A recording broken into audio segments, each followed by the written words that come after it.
सांगलीमध्ये राष्ट्रवादीच्या आमदाराच्या गाडीवर दगडफेक झालेली आहे।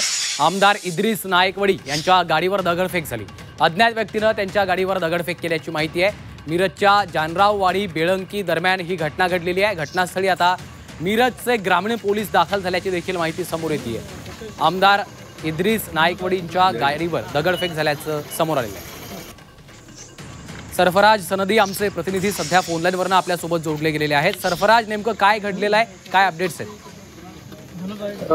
राष्ट्रवादी अजित पवार गटाचे आमदार इद्रिस नायकवडी आणि माजी मंत्री अजित घोरपडे हे दोघेही मिरज तालुक्यातल्या जानराववाडी या ठिकाणी एका कार्यकर्त्याच्या घरी भेटायला गेले होते आणि त्यानंतर हे दोघेही अजितराव घोरपडे यांच्या गाडीतून मिरजेकडे निघाले होते आणि त्याचवेळी आमदार इद्रिस नायकवडी यांची गाडी देखील घोरपडे यांच्या गाडीच्या मागे होती आणि बेळंकी दरम्यान या गाड्यांचा ताबा पोहोचला असता दोघं तरुण जे आहेत ते दुचाकीवरून आले।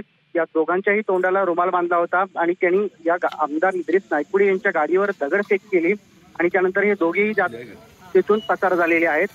या घटनेची माहिती मिळताच मिरज ग्रामीण पोलीस आहेत जे घटनास्थळी दाखल झालेले आहेत। मात्र हा हल्ला जो आहे तो दगडफेक जी झालेली आहे ती कोणत्या कारणातून करण्यात आली हे अद्याप स्पष्ट झालेलं नाहीये। सरफराज, किती लोक साधारणतः होते, किती लोकांनी ही दगडफेक केली या संदर्भात काही माहिती?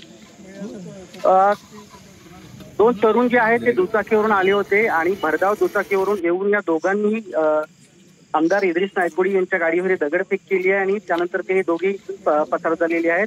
प्राथमिक माहितीमध्ये दोन तरुणच या ठिकाणी दोघा तरुणांच्याकडून दगडफेक झाल्याचं समोर आलेलं आहे। निश्चितच धन्यवाद सरफराज या सविस्तर माहितीसाठी।